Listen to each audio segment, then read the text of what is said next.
Hey everyone, how are you? Nights with Ping here for your Monday night. How's everyone going? Kelly in Texas is here. Andrew says, Betty C, my friend, Marilyn Landis, Maria, Angela was here, DJ, Lori, April. Annika says, has anyone else been getting unsubscribed? We've had people in the past that have been unsubscribed for no reason, as you can see here. Please check your subscription status. People have been unsubbed before for no reason. Obviously, why would I unsub you from my own channel?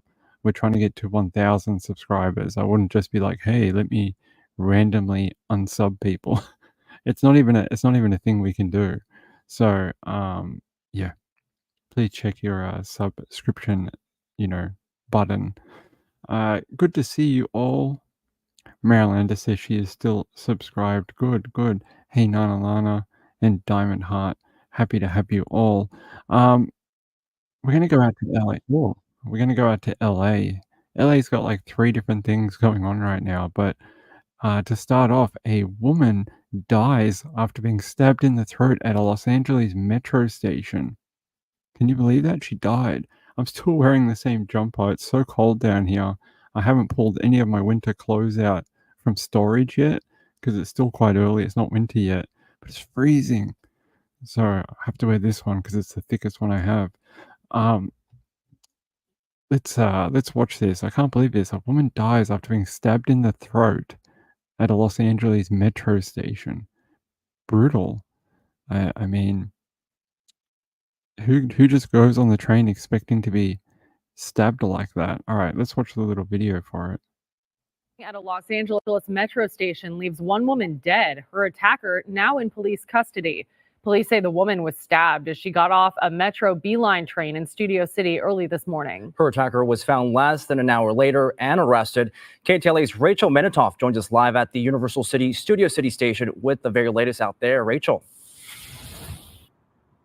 Carlos, Sam, good afternoon. This is typically a well-traveled area with commuters going to work and tourists using this line to get to Universal City attractions. But many people today are sharing their concerns about getting on a metro bus or train, given the severity of this attack and others we've covered in recent weeks. A woman in her 40s or 50s riding the B-line train around 5 Monday morning, stabbed in what seems to be a random attack. Passengers were rerouted away from Universal City during the hours-long police investigation and expressed their fear and outrage. I take Metro every day, and it's gotten worse and worse. It used to be that it was downtown only, but it's come all the way out to the valley. It makes me very scared because it's so close to my house. That's why. And it could have been me. It could be my kids. It could be my neighbor. It's not right what happened over here. Immediately after the attack, the victim apparently exited the train at Universal City Station, and so did her attacker. She ultimately died from her injuries at the hospital. And about 30 minutes later, based on surveillance video and witness statements, LAPD arrested a suspect at Ventura and Vineland. Detective Megan Aguilar says they're fairly sure they've got the assailant in custody, who people describe as wearing distinctive clothing. This does appear to be completely unprovoked from what witnesses have told detectives. There was no altercation prior to this violent attack. The overwhelming response online is also one of concern. On our Facebook page, Andrea Roundtree says, unless the Metro gets more of a police presence, it will never be safe enough for me to ride. Cynthia Sweetie commented, this is one of the reasons we stopped using public transportation. The amount of crime you witness just by riding the bus or metro is scary. Despite today's vicious stabbing, crimes on Metro are down year over year. Let me just break in there. Those people that say, that's why we don't use Metro, that's why we don't use the bus. I get it. And it's probably because for your own safety, right? But the people that have to use the subway due to money issues, maybe they don't have a car, maybe they can't afford to run a car, so they must take public transport, or it's impossible to get to their work otherwise. I mean, what about those people? It's a luxury being able to drive around, and it doesn't make it any more safe for the people who must take public transport every day to get to where they have to go. And it's horrible to see a woman just trying to go about her business just killed like she meant nothing. And that is really, really horrible. Horrible to see. I hate to see that, even in LA, which we all know has some crime issue, but you don't want to see that.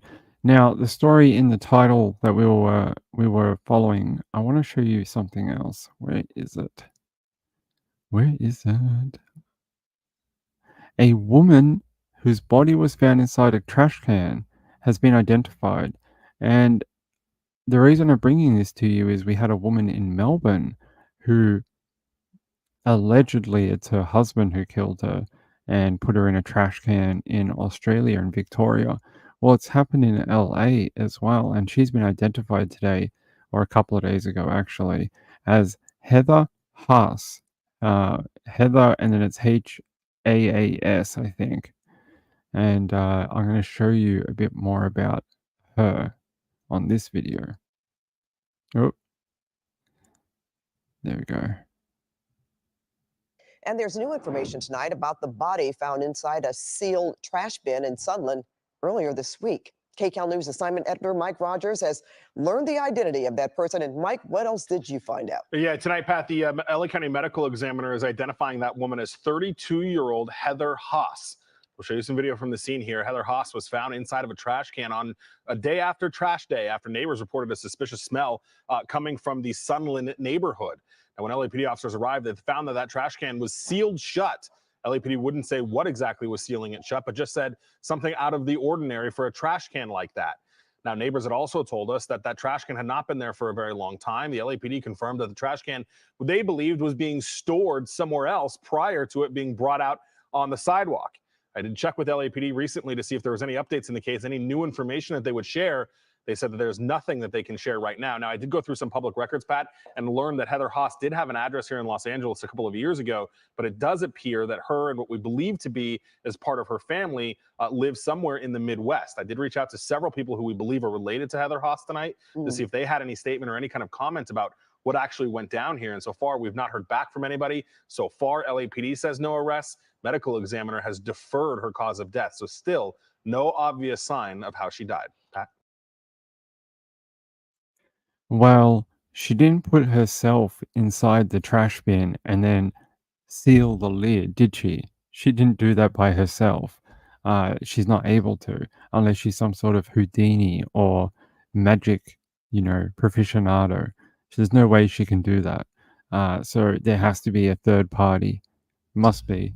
Unless she somehow glued the lid shut and then put herself in the bin and made herself like, the grouch for eternity and was like, yes, this will be my legacy. I don't think that's what happened. Yeah, it's very odd. And she didn't move herself to, some random place on the side of the road the day after bin day. She didn't just be like, let me roll my bin down the road while I'm sealed in it and get to this spot. Yes, this looks like a great spot. I'm going to stay here and be a dead person and wait for someone to discover me. No, it doesn't work like that. Obviously, someone has put her there, and we need to find out who put her there and did they have any input on her death.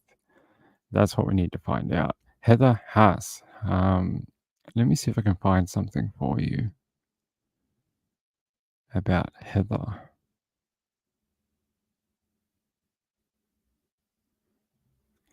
Odd. I did have a link. Where is it? Dang, be more professional.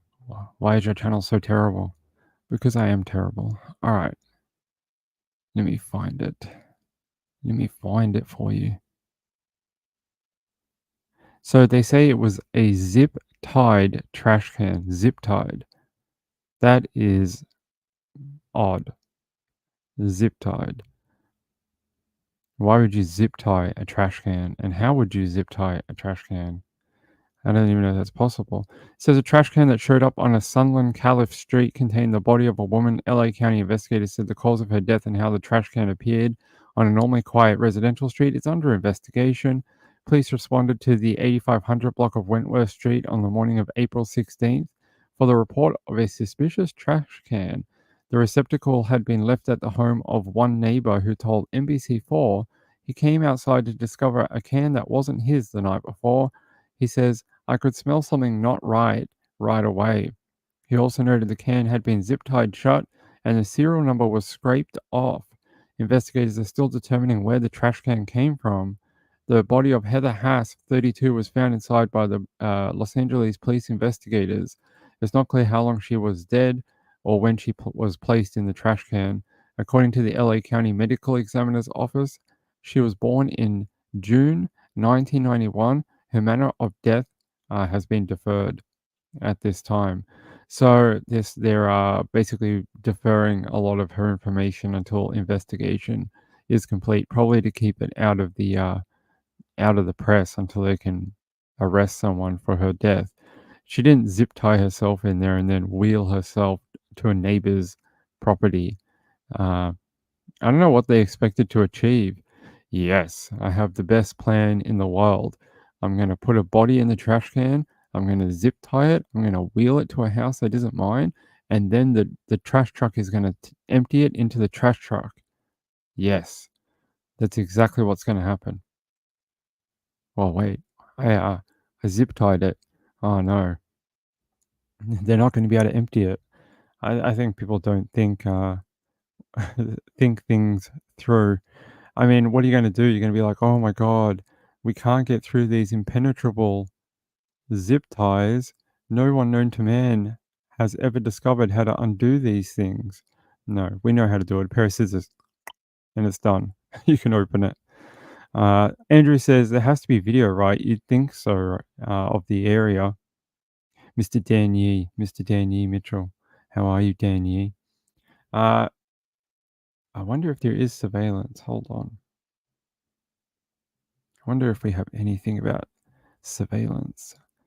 The body of Heather Haas. Let's have a look.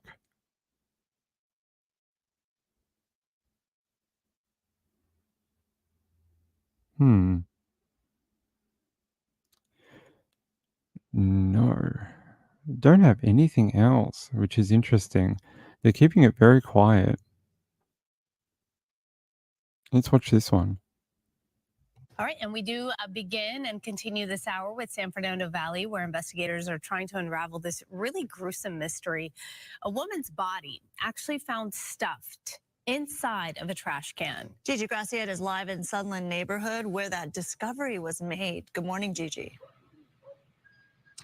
Sandra, good morning. Good morning, everyone. Officially, this is not a homicide investigation yet, and that's because police don't know how this woman died. There were no visible signs of trauma. Take a look at the video. The discovery was made here yesterday on the 8500 block of Wentworth in Sunland, a residential neighborhood.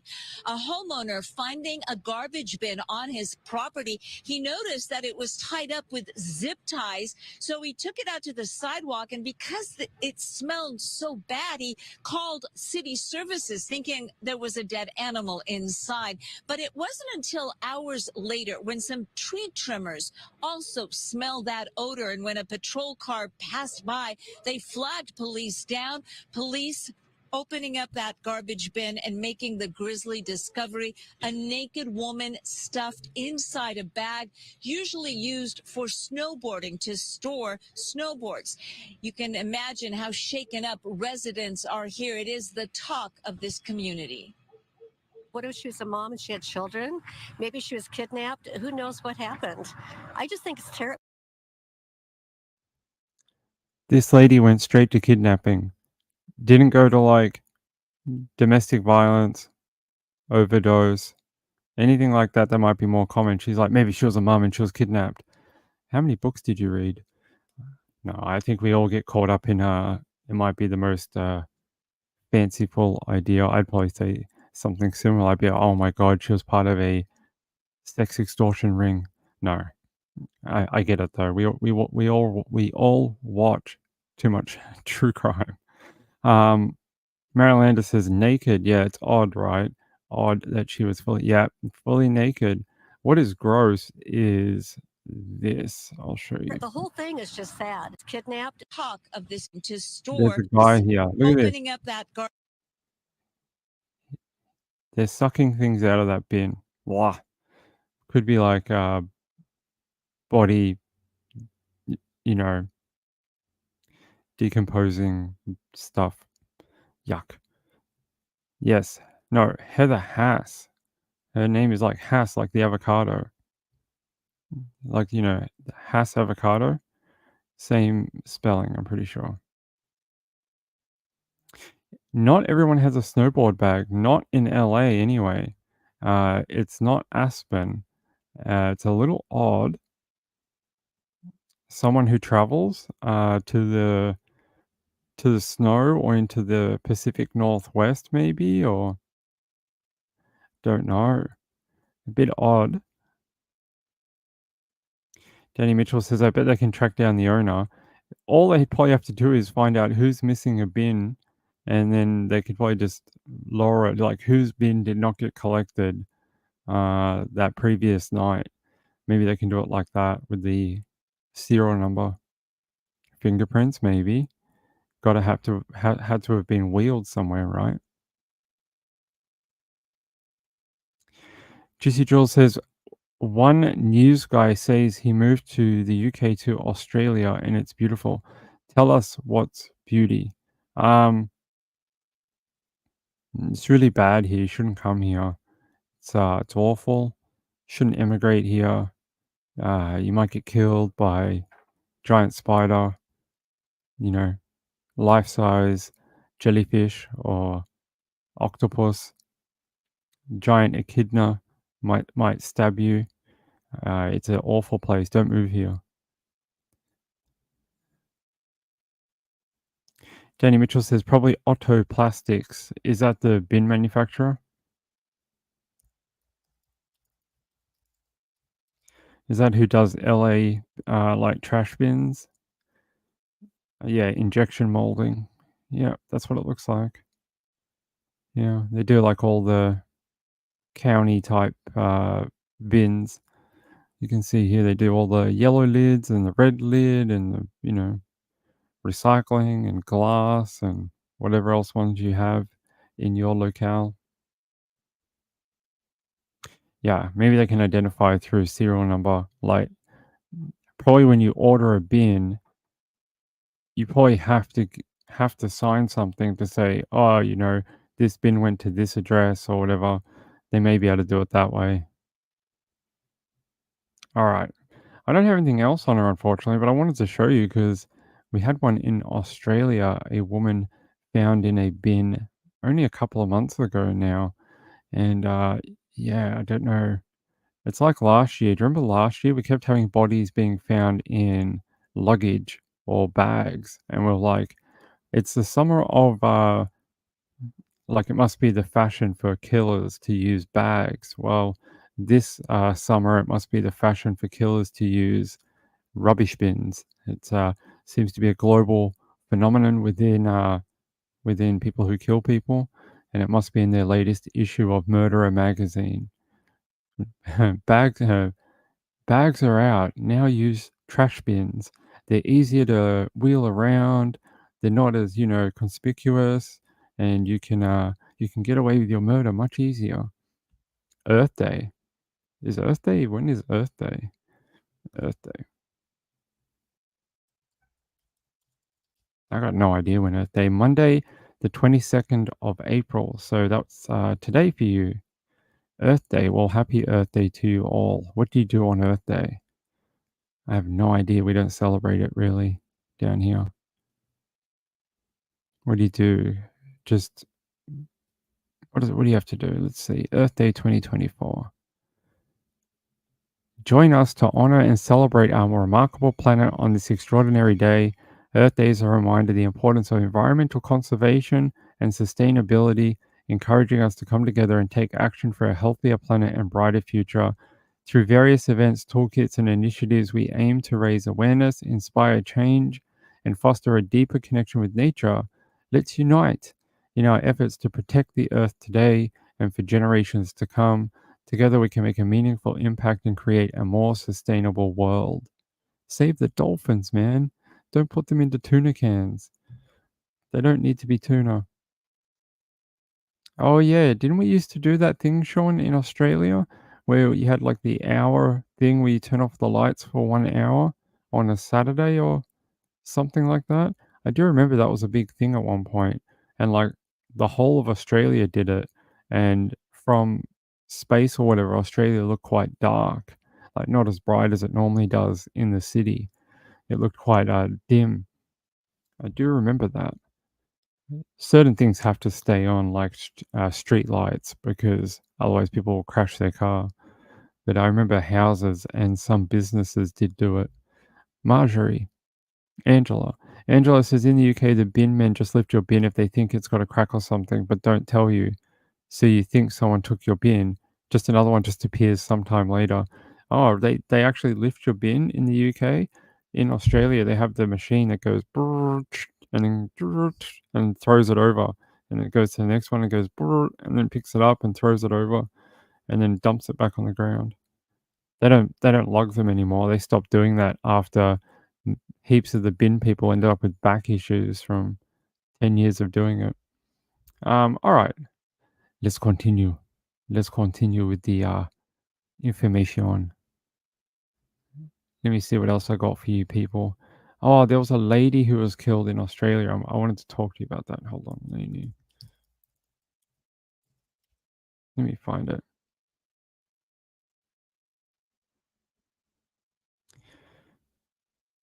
This one. That's not the one I want though.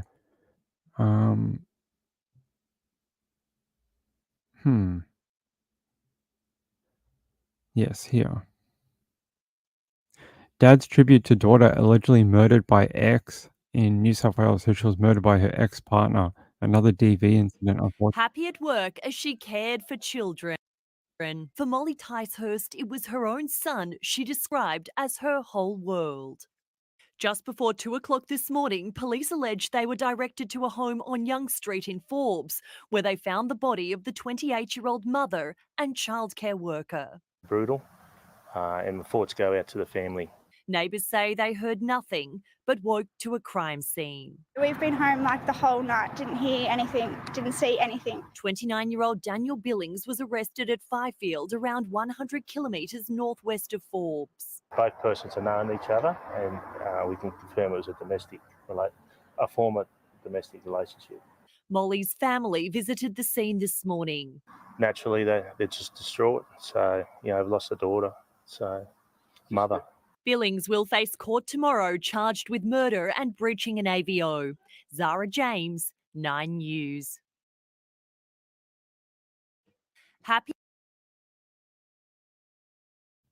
What did we say about AVOs the other day? They're not worth the paper they're written on half the time. Another woman killed and she had an AVO. Ridiculous, right? Another lady wiped off the face of the earth. Yeah, she was found in a home in Forbes in the New South Wales Central West early yesterday. Her father, Tony, said Molly was loved by many, and she looked after children, apparently. They say, I can say all the normal stuff that people say about how their daughter was beautiful, but Molly really was. Sorry. Daniel Billings, 29, was arrested this morning at Fifield, about 100 kilometers northwest of Forbes, and charged with murder. Her father, Tony, says someone's got to be responsible. His grief is mixed with anger that Billings had been on bail for other offences and had been issued an AVO. Her father says if they'd kept him in jail as the police wanted, we wouldn't be having this conversation. Yes, we've got to get tougher on people that show a pattern of DV or violence against partners, whether they're male or female. Sorry, guys. I shouldn't have drank that coffee before we came on. Sean says, I played a lot of football tournaments in Forbes. Very small town. Yeah, I don't think it's a very big place. I think everyone knows everyone. I have no idea, Danny Mitchell. I have no idea. Oh, Marjorie said, it started in 1970, I believe. I was in 4th grade and we planted a tree. It's still there. Do you go and take photos with it when you walk past and say, "Hey, I planted this tree when I was a little child"? That would be a good photo to do every year with your family or whatever. Head back to the tree and make it like a tradition on Earth Day. That would be interesting. Yeah, so the police are here's the map, so you can see Sydney's here, and Forbes is all the way out in the west here, very far inland. This is what we would call the country. We call this the country. If you're an Aussie, we call this rural a rural area. It's past Bathurst and Lithgow, Katoomba. This is your Blue Mountains here. If you go over the Blue Mountains, you end up in a very flat area. Bathurst, Orange, Parks, Forbes, Cowra. Although it does have some hilly places too, but this is the big one, the Blue Mountains. Everyone knows the Blue Mountains. But yeah, they're saying that at least her child was not home when she was found. Police said the child was safe, like her kid was not at the property at the time that she was murdered. But another woman, Molly, found dead at the hands of her ex-partner. Let me try and find some more information for you. It says alleged killer of Forbes woman Molly was released on bail days before Mom's death. Hey. It says a mother who was killed in her home in central western New South Wales on Monday allegedly died at the hands of her ex-partner, who was the subject of an AVO after being let out on bail on R-word charges. Really? Jesus, far out. They're just like, sure, you sexually assaulted another person and you want us to let you out with an AVO? No worries. No worries. You'll be back at the pub by 5 p.m. Says emergency services had been called to the property after concerns were raised for her welfare. Her father, Tony, said someone had to be held responsible for his beautiful daughter's death. If they had kept him in jail, yeah, like we said before, he wouldn't have been able to hurt her. It is understood that he and Molly had been in a relationship for around 18 months up until July last year. They briefly got back together in December, but apparently had separated again. The Daily Telegraph has reported that police will allege a 29-year-old traveled to Forbes, a location he had been expressly forbidden by the court from visiting, intending to kill Molly. 15 days before her death, Billings had been given a conditional release after he was arrested on a string of charges on April 5th. And they just let him out again. Another woman killed after someone was just released from jail. It's starting to get out of hand, if it isn't already out of hand. It's really stupid. It says here, it's understood the charges relate to Molly, including three, that R word. 3 R word charges. Sorry, we can't say that word. YouTube will put warnings all over my channel if we go on the replay. It says here, let me find out more about those charges. Hold on. Yeah, it's understood the charges relate to Molly, including the 3 R-word charges. An interim apprehended domestic violence order had been granted, which stated he should not approach Miss, Molly.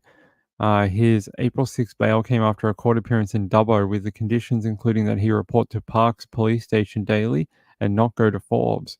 Well, he did that. He went to Forbes and he broke the AVO, but it doesn't matter because she's dead. That piece of paper and that order did nothing to protect her at all, and it happened so quickly that before anyone knew anything, they were finding her body in her house. Ridiculous. It really is. Yeah, it's lucky her child was not home at the time. Detective Inspector Jason Darcy said the discovery of her body was a confronting scene. It was pretty brutal. My thoughts go out to the family of the young lady. It was terribly violent. I've had 34 years in the police, a former homicide detective. I've been to a few crime scenes and it was quite brutal. Yeah, I heard him on the news, this guy here. He was saying that it was one of the worst crime scenes he'd ever seen involving domestic violence. So That guy really unleashed on her. Horrible. Marjorie Moore says, I went in 2010 with my husband and took photos at the school. At the time, he was the same age when oh, how cute. He was the same age. Marilanda says, lame, yes. Absolutely ridiculous. Yeah, the Wakeley, New South Wales terrorist priest stabber had previous charges as well at just 15. Angela says, poor young woman, that's absolutely disgusting. He got out again. He should never have been out with 3 R-word charges on his file that he had to go to court with. Anyone watch Maybelline trial? Did we speak about that? Daybell trial. I didn't watch any Daybell trial today, so if I just, the other reason I'm not doing it is because I feel like by 9 o'clock at night, I feel like most people would just have their gut full of it, and they'd be like, "Oh, it's been on every true crime channel all day long. I just want to watch something that's a little bit different," and that's sort of what I I was hoping that people would want to get away from it for a little bit, and then they can go back to it later on or whatever. But I just figured everyone's been watching since 9 a.m. in the morning, and it may be good to have a little bit of time away from it. I did see that Lori Vallow's son, is it Lori Vallow's son that testified today? Was it Colby? Was it Colby? You watch bits of it? All I hope and all I pray is that the family gets a similar result to Lori Vallow, if maybe even worse, we will see. And that they find some peace in life from justice from the court. That's it. That's all I hope.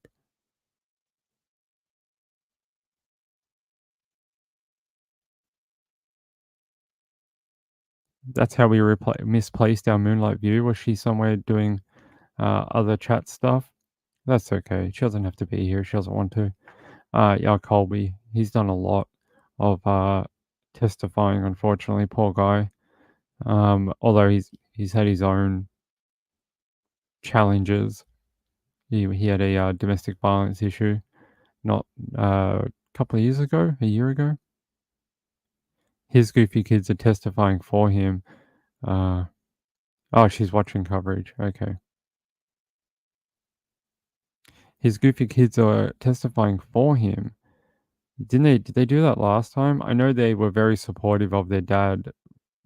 Like a while ago, they did that interview with CBS or whatever. Colby, yeah. I hope he's doing okay too. I know that he's had a pretty funny few years and had did he have a baby as well at one point? You have a new child? They're a cult? Maybe. I mean, some people might describe it like that, as a cult. All right, let's keep going. Let's keep going. Did any of you get to watch any Coachella? Did you get to see Doja Cat? Doja Cat was pretty good. Let me see. Actually, I want to show you something from down here while I get another story ready. Overnight tonight, I'm going to show you this. A thief decided to crash a four-wheel drive through the wall of this shop, a place called Scooter Hut, where you can buy like electronic scooters. He crashed the car through the brick wall to get access to the back room of the property to steal electronic scooters from this shop. I've never seen anyone do that in my life. They're just like, yes, let's drive through the brick wall. Not the door at the front. Let's drive through the brick. I mean, that is ambitious, but a little bit rubbish. Danny Mitchell says, no, we are mostly old. I know, we need some younger people, Danny Mitchell. Some younger people who do go to or listen to Coachella. I was hoping Shell Huffman might be back because she doesn't live too far from Indio. And I was going to ask her how the town is over the 2 weeks for Coachella, and is it a pain in the butt having like 20,000 people or 50,000 people just rock up to what is normally a pretty quiet area? That I think the influx of people is quite amazing for 2 weeks. And then you have like workers and other things like that. Yeah, ouch. That guy's gonna have some whiplash for sure. Only got away with $5,000 worth of items from the store. Seems like a waste of time. 5 grand really to break through a brick wall? Danny Mitchell says, I bet it smells like sweat and weed. Probably. Gives them a head start. Well, either that or their neck's going to be broken from driving through a brick wall. They're going to get like the worst whiplash from hitting just a solid wall like that. Yes, Angela says like Edinburgh during the festival every year. That's a pretty big one in the United Kingdom. All right. Let me see what else I have. Oh, I had something on our friend Sebastian Rogers. Hold on.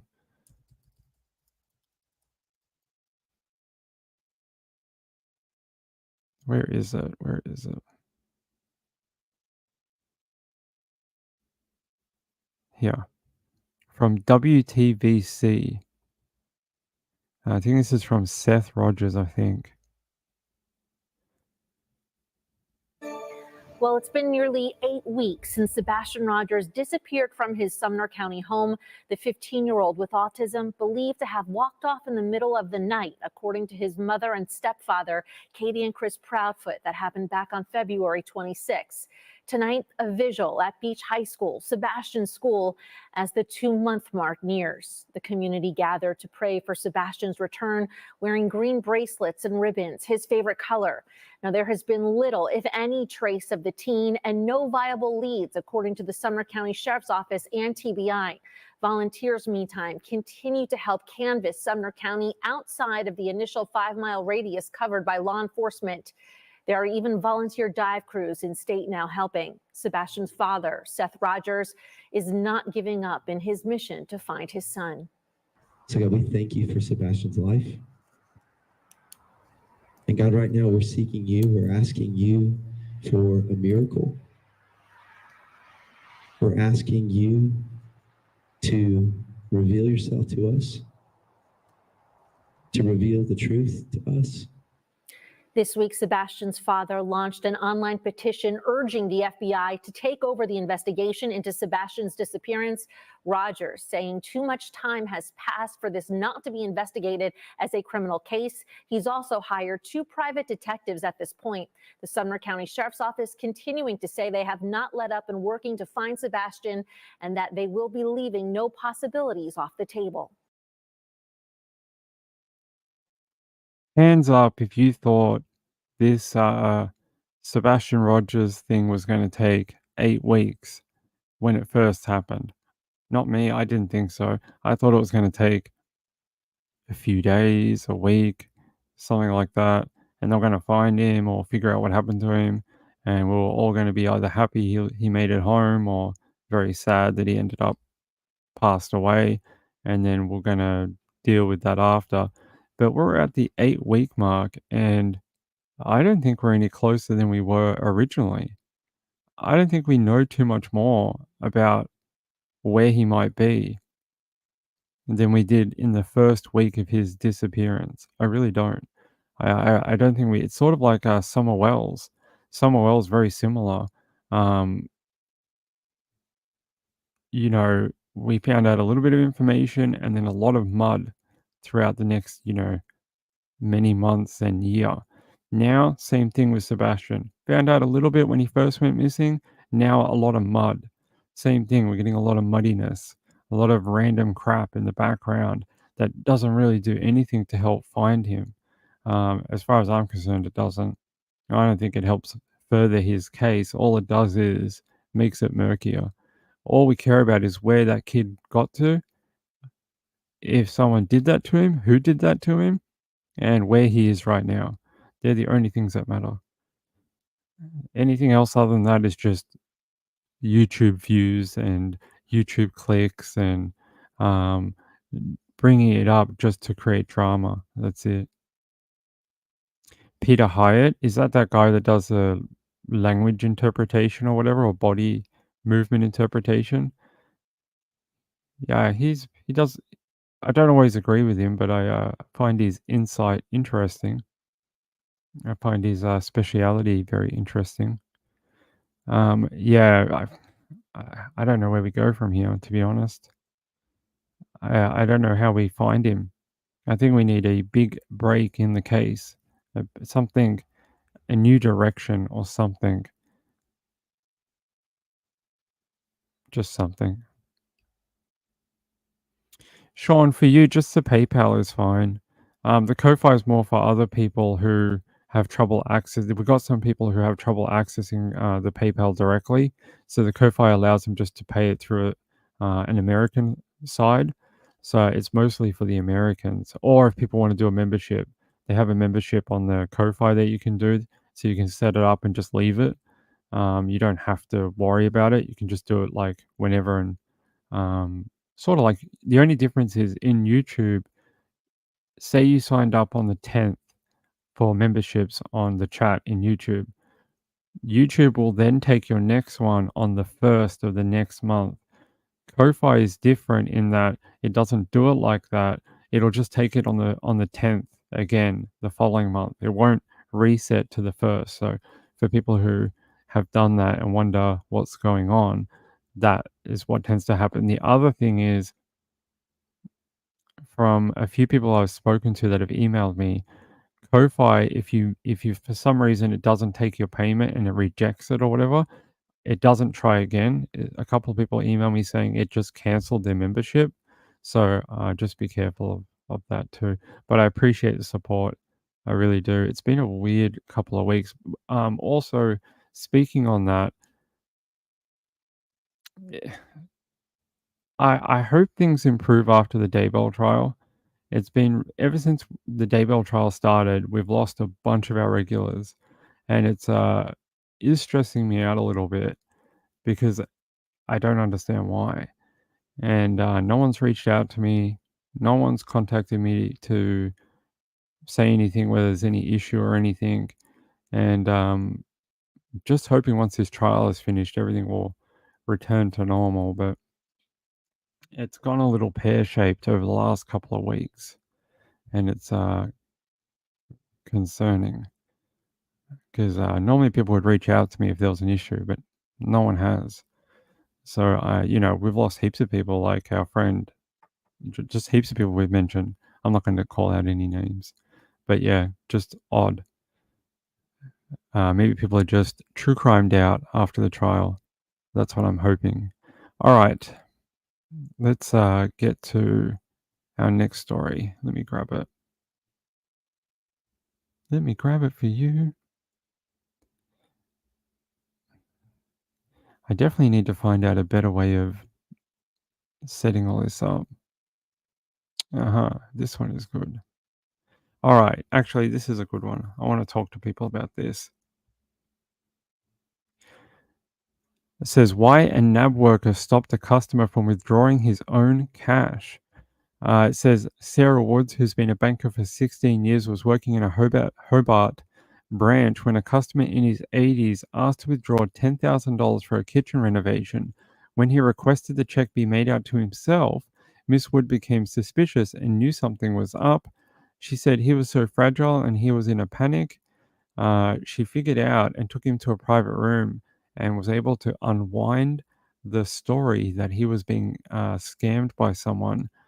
And he was getting more and more uncomfortable and said, I've really got to do this and get out of here. That's when I knew I wasn't going to take the money out for him.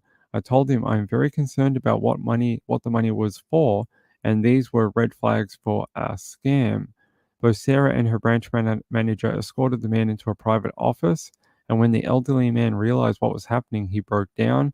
He looked at me, held my hand, and told me everything about the call he received and the demand the scammers made for a bank check and the lie they wanted him to tell the bank. He said the scammers got angry with him on the phone. They made threats and told him not to trust bank staff.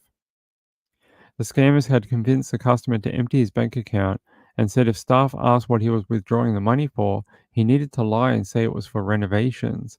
Luckily, the longtime banker's instincts were correct and Miss Wood stopped the scam transaction, saving the man his life savings. He told me, "You actually saved every cent of my money, and from that point on, we had a little bond and he kept cuddling me." The man left the bank happy but was now aware of scams and demands for his money. Um, be really careful out there, especially if you're a person who is not super tech savvy and uh, maybe don't understand the full complexity of how these people work. The best thing I can tell you is there is a YouTube channel, and if I could find it, hold on.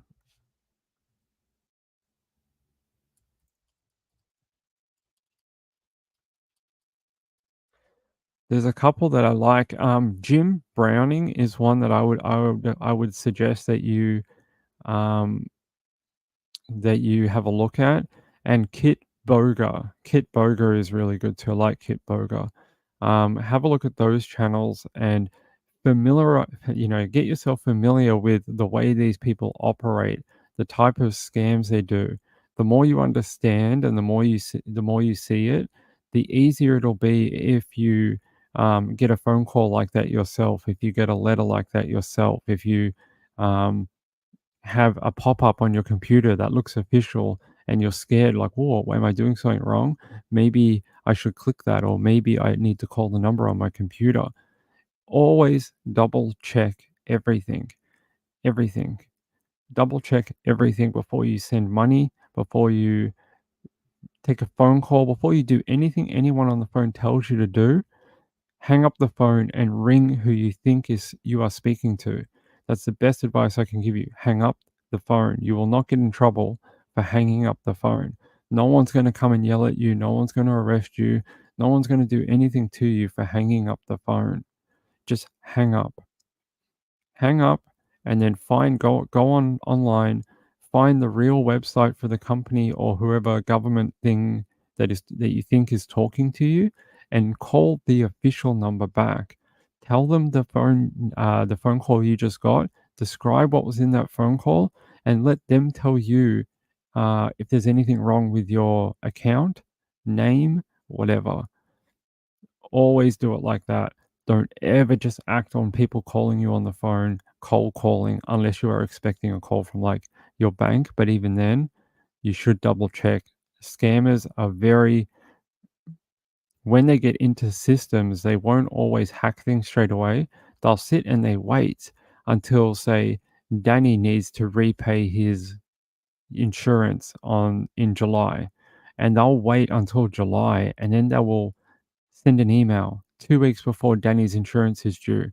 And then they'll say, hey, if you pay your insurance 2 weeks early, we'll give you a 40% discount on your insurance. And Danny goes, wow, that's a pretty good deal. I like to save money. And then he pays it. And then 2 weeks later, insurance cuts off his insurance for his car. And he's like, wait, what the hell? I already paid it. So just always double check, go to the real source for information. If you get an offer like that, go to your insurance company or telephone company, whatever, and double check on their official line. And then watch those two channels. Jim Browning and Kit Boga is the other one I like. And then familiarize yourself with the techniques they use to get your money. I don't want anybody I know getting suckered into sending their life savings or something like that. I would hate that. I would hate to hear that happen to any of you. But not their fake accent. Yeah. The big one I've heard in Australia is a lot of the people who call have a British accent because they're either calling from like Singapore, and they often have these call centers in Singapore, or some Asian countries where there's a lot of English expats who live there and are involved in the scamming because they need people who can speak very good English, not Asian English. They need Australian English, so, or American English, whatever, British English. Tina says, I really worry about my mother. I told her if anyone calls and demands money to get me out of jail, tell them I can rot there because it'll never happen. I give scammers the state attorney's number. I also have my email, sundaywithping at gmail.com. If you ever feel like you don't have anyone to reach out to and you just want a second opinion about something, I can give you some advice, but I tell you this with a big disclaimer. It's just as a friend, not as anything official. And I'm not the be and end all of everything in life. I'm just going to help you where I can. And it's, it's not official legal advice or anything like that. Okay. It's just, if you just see something and you're not sure and you don't have a family member that you could reach out to, my email is there for you. I'd rather at least try and help you where I can than you get scammed or something like that. So, if you ever feel the need, my email is open to you. Marjorie Moore says, never click anything. Yep. Sean says, Facebook is loaded with fake ads. Get a really good ad blocker. Something like the one I use is called, hold on. I can't remember what the one I use is called, but it's really good. I use uBlock Origin, and it's the best one I've ever found. It just works for everything. This is the ad blocker I use, and it is very, very good. It'll stop a lot of the crappy ads for you. Sean says I only eBay. Okay. Yeah, just be cautious of stuff and question everything. It'll save you your life savings or your pension or something like that. What is this alert here? Jade Young Memorial, hundreds farewell Westfield Bondi Junction victim after she was killed in stabbing attack. They had her funeral today. This lady, Jade, 47-year-old mother and architect, was one of 6 people killed as knifemen went on rampage at a packed shopping center. They farewelled her today at a memorial. How horrible. I hope it was a beautiful memorial for her. A lot of people turned out. I'm just trying to see here. Apparently, the GoFundMe raised after her death has raised more than $235,000 to provide the family with some financial support after her death, which is really good. Earlier on Tuesday, surf club members paddled out from Bondi at first light in honor of those injured and killed in the Bondi Junction stabbing attack. They probably did one of those big surf things where they make a really giant circle. Yeah, they did. At least 160 board riders formed a circle out in the water, their brightly colored club shirts illuminated by the day's first light. Yeah, they often do. It looks beautiful, and they have like this giant circle. It's like huge. It's like the entire beach. It's massive. In the water, you can see them. I've seen a few of them for different memorials they do, and they look amazing. Shame they don't have a photo here of the surf club memorial. Hold on, let's see if I can find it. Members of the somewhere. All right, hold on. Let's see if I can find a photo of it for you. Now here.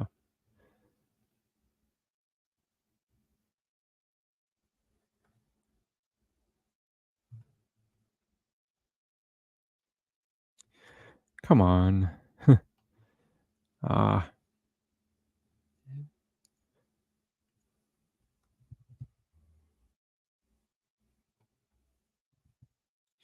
You guys are not going to be able to see it very well, but you guys can see there just how large the circle is out in the water. That's 160 people out in the water, all like sort of in a giant ring as a memorial. You can see like all the guys heading out into the water. I can't make it bigger than that, unfortunately.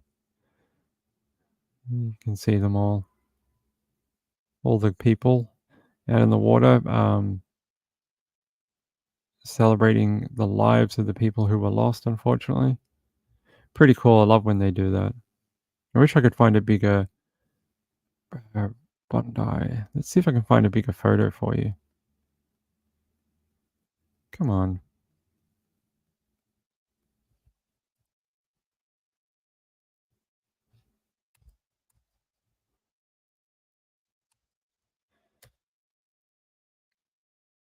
Let's see if we can find a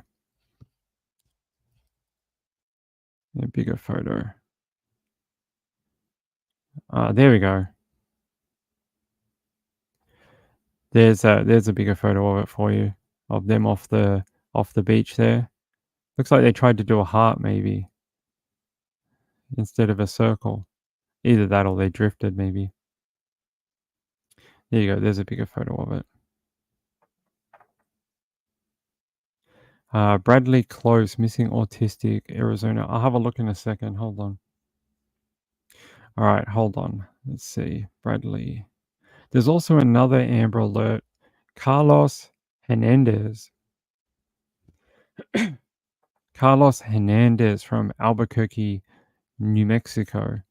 He's age 10, male, hair color brown, eye color brown, 60 pounds, 5'4". They said 10-year-old who was last seen around 1 p.m. on April 22nd at 1041 Lamberton Place in Northeast Albuquerque. He was abducted by his non-custodial mother, Angelique Sanchez, 39. They're traveling in a white Hyundai Sonata with a New Mexico license plate of BDJZ56. Carlos was previously reported missing to the APD on April 12, 2024. He was spotted with Angelique on April 22nd, 2024 at New Mexico Human Services. As officers attempted to contact Angelique, she fled the area in the Sonata with Carlos inside the vehicle. She rammed into a state patrol vehicle while fleeing the scene and was last seen driving the wrong way. They did not initiate a pursuit because Carlos was in the car. Many details are still unknown and are under investigation. Anyone with information regarding this should call the New Mexico State Police at 505-841-9256 or dial 911, not 000. There's a photo of Carlos Hernandez. Let me try and find the other one. What is it? Bradley Close. Bradley Close.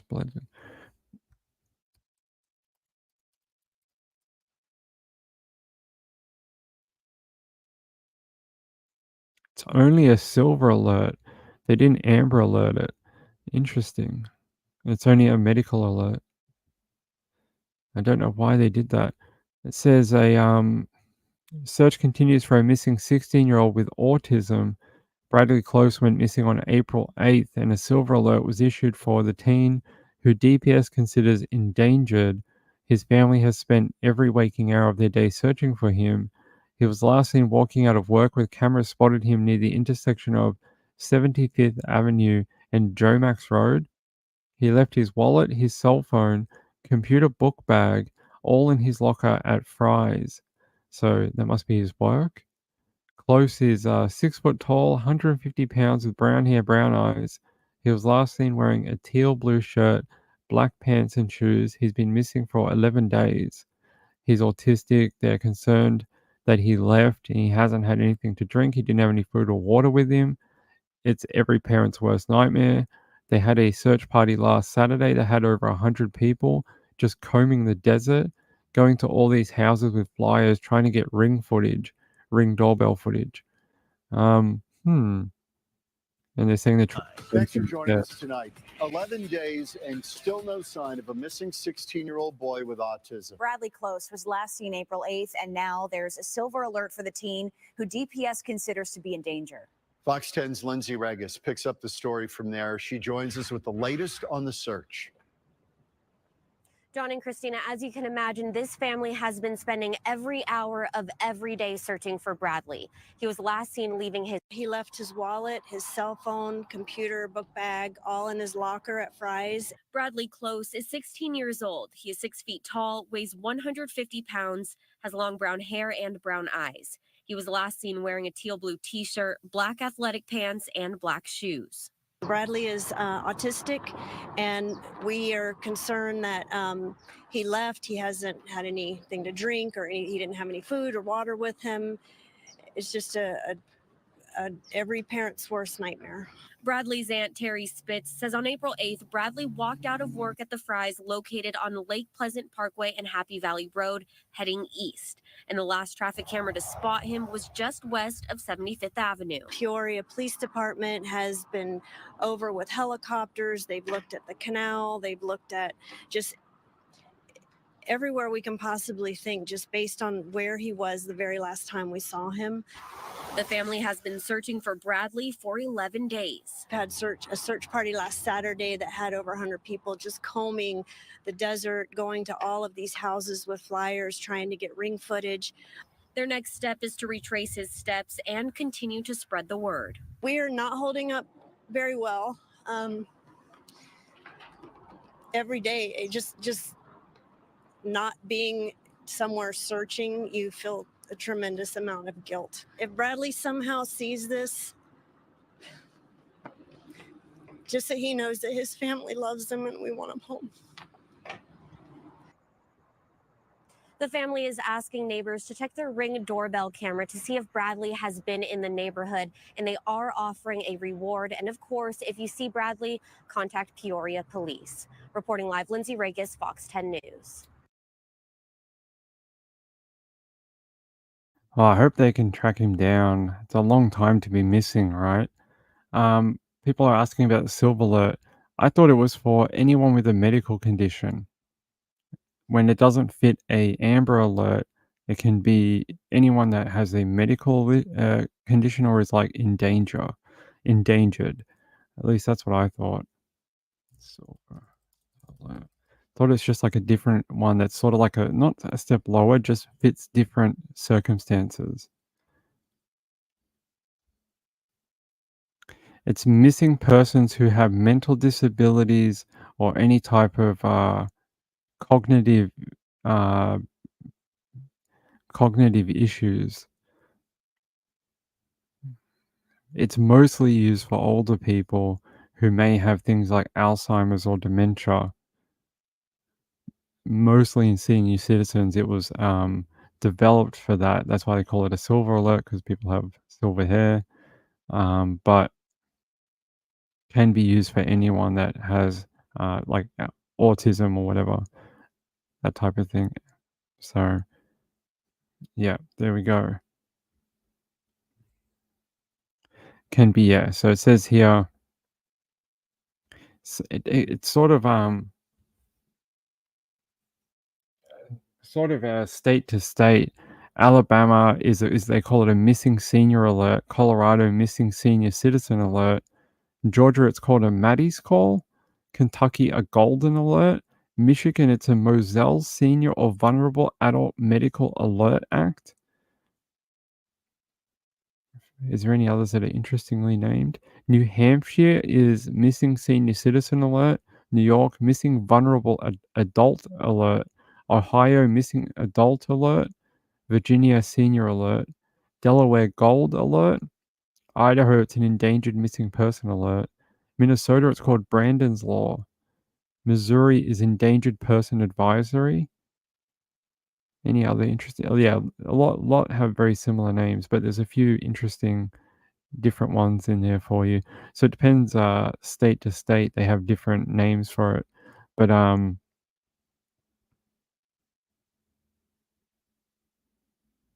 so apparently a lot of them are used for people who are on foot.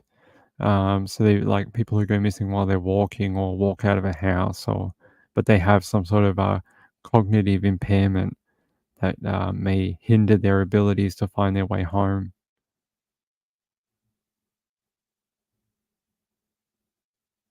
It does. Walmart calls code silver when they need cards. Interesting.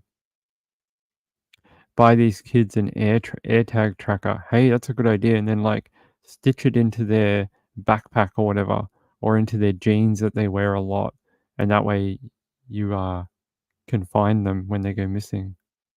It's a good idea. Hey Moonlight View, how are you? You can go rest if you want, and get ready for Trisha's show in half an hour. You don't have to be here if you don't want to.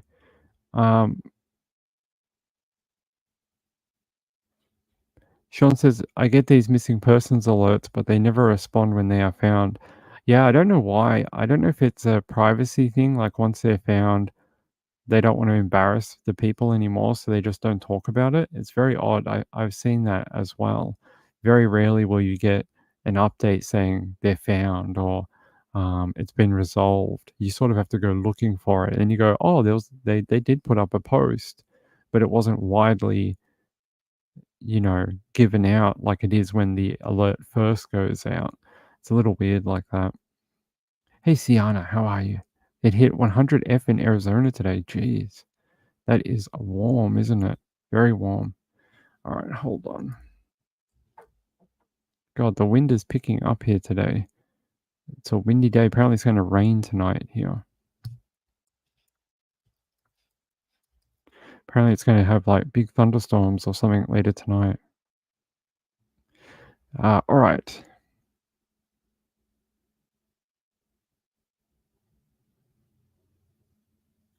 Yeah, Apple Watch, or I'm surprised. Yeah, they said he didn't take his mobile phone, so they can't track that because he didn't take it. I was about to say maybe they could track his phone, but he didn't take his phone. Let me see if I can find anything else about this kid. Lindsay, thanks. All right, let's see. Brandon Close. Let's check our friend Twitter.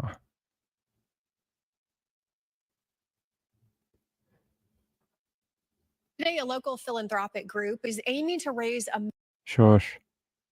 All right, let's see. Anything about this kid? Nothing new. Where was he last seen? 75th and Joe Max in Peoria. Let's see. All right.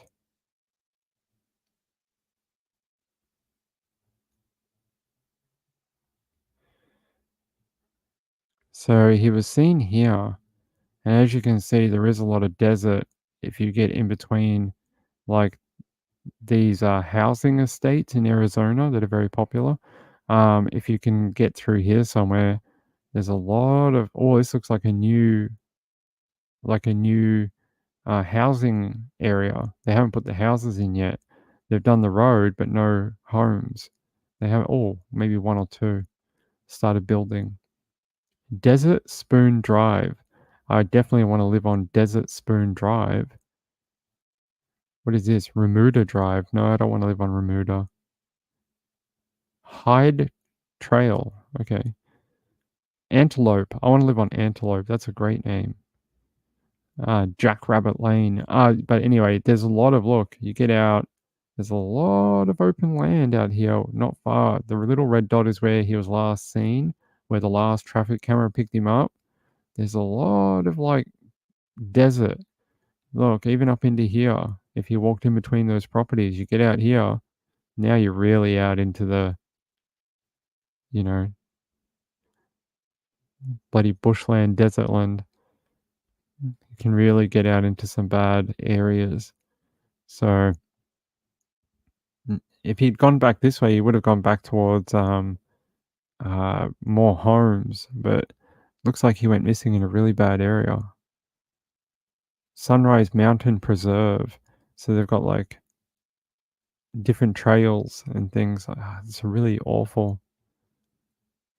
Yeah. It's not a good place to go missing. So where's his work? If he went missing here, where's the fries store from here? This is Joe Max and 75th. That's where he was last seen. Where's Fry's? It'd have to be up in town, right? Let's have a look. Where's town? Oh, maybe like down here somewhere. Fry's. Oh, here. That's his work here. So his work is there. Wow, it's a bit of a distance, right? His work is down here, Fry's, and the last place he was seen was up here. That's a hell of a distance. How did he get from here to here? That is what is the here? Can we do measure distance?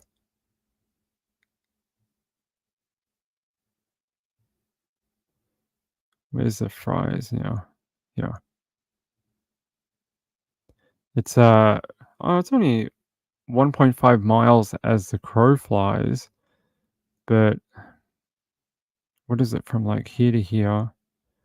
It's say if he walked that way, 1.5 kilometers, and then if we did from measure distance and then to here, so it's about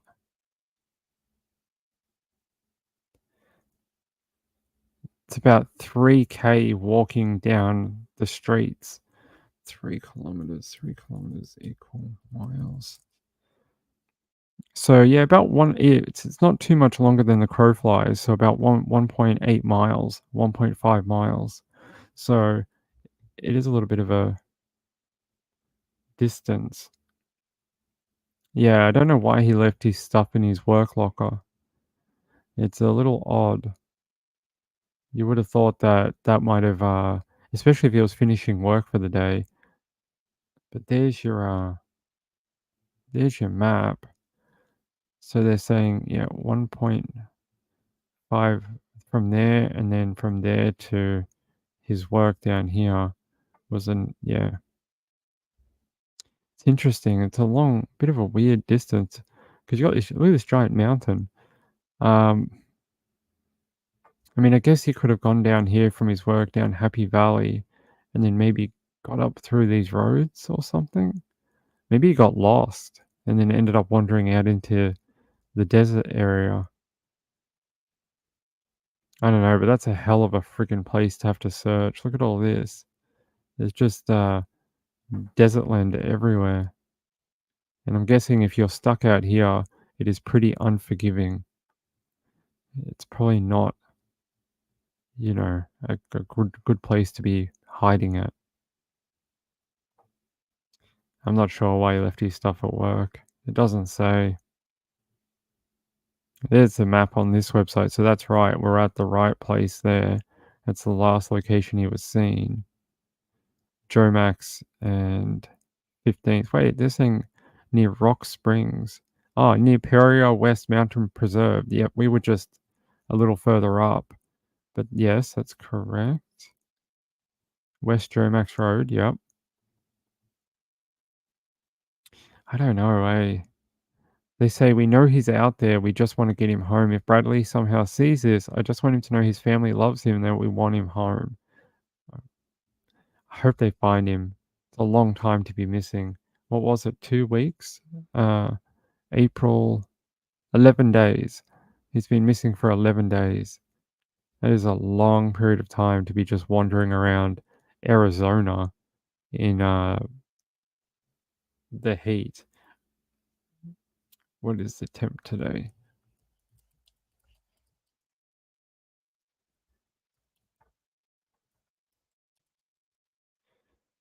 It was 99 degrees Fahrenheit during the day today in the area where he was missing.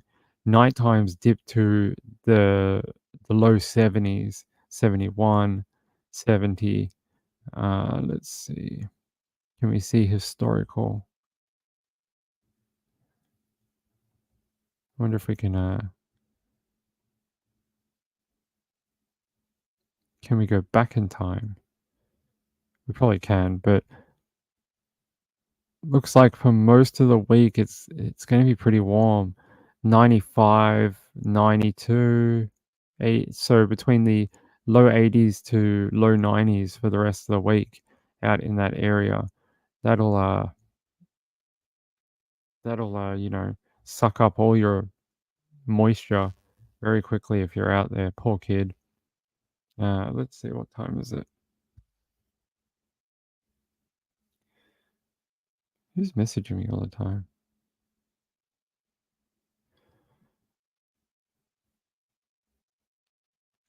Okay. So are we going to come back for a late show tonight? Who wants a late show? We're coming back for the super duper late show with Ping at midnight. Let me know if you want a late show. We got some UK cases to go over at that time slot. Let's look at this. I'll finish in LA again. They said LA deputy shot in the back, likely saved by bulletproof vest. That is lucky. Authorities are searching for a suspect who shot an LA motorcycle deputy in the back while the uniformed officer was sitting at a stoplight in West Covina on Monday. The incident unfolded around 2:45 p.m. in the area of Barranca and Garvey Avenues, LA County Sheriff Robert Luna said during a press conference later that evening. The nearly 20-year veteran of the department, who was on his way to training, put out an emergency broadcast after he was shot. The deputy was rushed to hospital where he is expected to recover. Thank God the bullet did not penetrate his bulletproof vest. Based on the examination of his vest, he was struck once, and I'm very grateful to say that he's currently listed in a stable condition. During the initial manhunt for the suspect, authorities worked to track down a vehicle, described only as a white van with a black roof rack, in the 600 block of Mangate Avenue along Valinda Avenue in La Puente.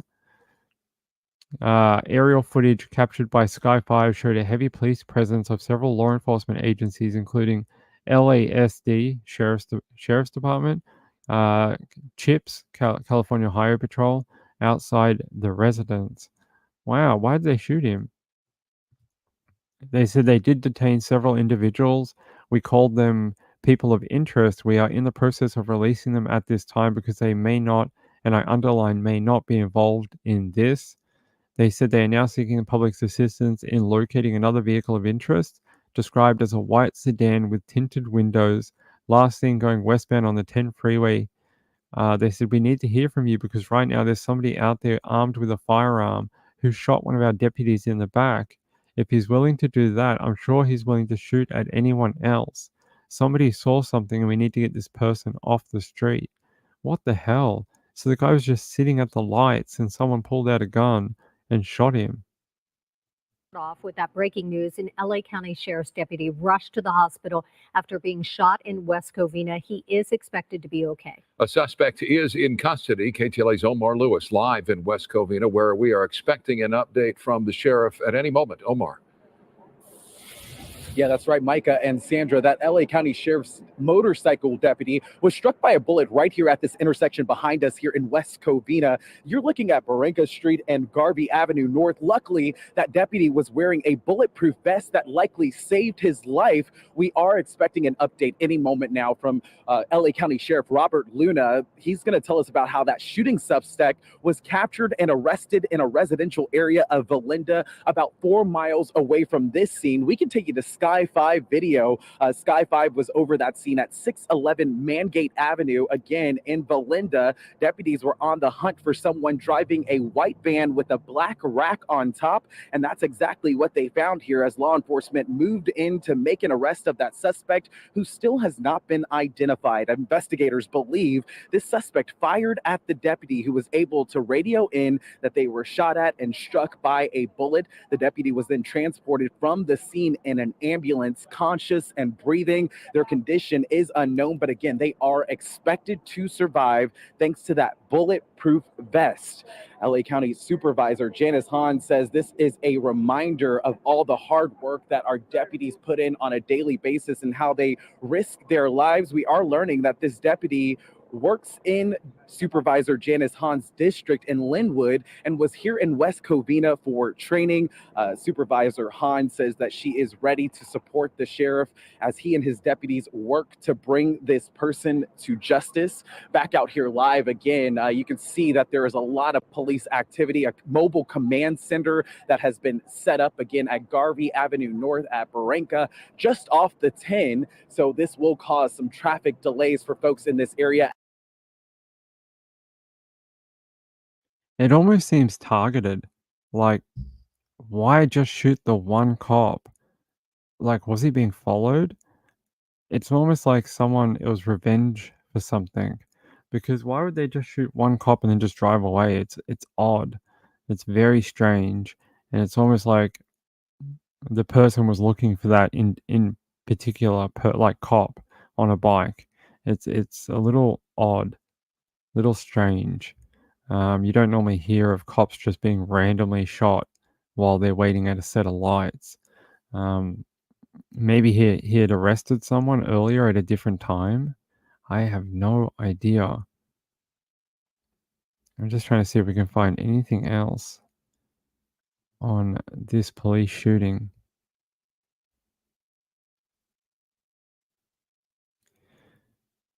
He was riding a motorcycle when he was shot. Yep. They said it's got to be on someone's like dash cam. Being that they were in traffic, someone had to have had their dash cam on at the time for sure. Someone has to have got video of the shooting and the van. I reckon we're going to see that come out very shortly. Moonlight View says, I grew up there. Is it a rough area or has it turned into a rough area? Hold on, I'm just got to keep an eye on the time. Okay.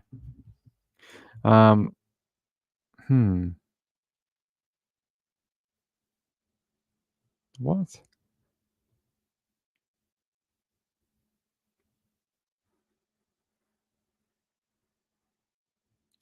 Apparently, the rapper or singer T-Pain was in a hit and run today. I swear to God, he was at Coachella on the weekend. He was at the Do-Lab stage or something. Hold on, I'm sure he was. Did he already make it back to Atlanta? Yeah, he was at Coachella. Interesting. Interesting that I know he was at Heineken House, not Do-Lab. But he was hit by a car in Atlanta. Wanted dead or alive, very much so. Oh, Moonlight View says, no, it's a great area. Okay. Just some nut with a thing about cops, maybe. Right in front of an elementary school. Jeez. That's why I reckon it must have been targeted.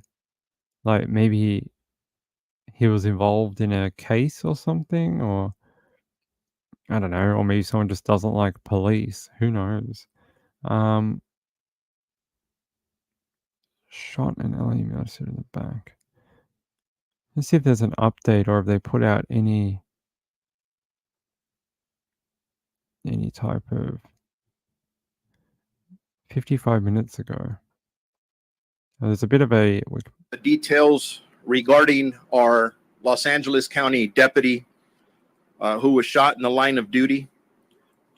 Now, just to be clear, the information that I'm going to provide is preliminary and it's going to change.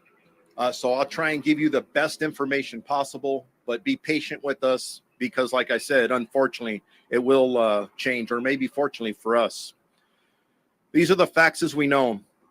This afternoon at approximately 2:45 p.m., Deputy Samuel Aspuro was on duty, attending training in uniform, working patrol as a motorcycle unit. He was waiting at a red light on his marked LA County Sheriff's motorcycle in the southbound lanes of North Barranca Street at the intersection of East Garvey Avenue here in the city of West Covina when he was shot in the back. I want to repeat that. He was sitting on a marked black and white police motorcycle in full uniform, and he was shot in the back. Deputy Espuro was transported to a local hospital where he was treated, and thank God the bullet did not penetrate his bulletproof vest. Fortunately, based on the examination of his vest, he was struck once. And I'm very grateful to say that he is currently listed in stable condition. At this time, the Los Angeles County homicide investigators are investigating this shooting with the assistance from the West Covina Police Department. All right, I'm going to have to drop it there. But when we return at in an hour and a half, 2 hours, we will pick that back up. Hey, I am really thankful to everyone who continues to show support for this channel every single day. The people who come back and check and make sure they are actually subscribed, and the people who actually can spare part of their day to come here, leave a comment, even just drop into chat and say hi. Those people I am extremely thankful for, and they're the people who make the channel what it is. And without you, it would just be me here talking to a microphone. To the people who support this channel with donations, I'm very, very thankful. I'd like to thank my friend Marjorie. Marjorie, that was extremely kind of you and very generous, and I am very thankful for your support of the show tonight. That is very sweet of you. I will add your name to the video while we're gone for an hour and a half, and it'll be on the late show one. Thanks, Burnt Popcorn. Yeah, I'm gonna go have some lunch and have a drink of some water. Yeah, I will see you guys in an hour and a half, 2 hours or so, whenever Trish is finished for the night. So peace out. Bye, guys. Have fun. Good night, Coachella.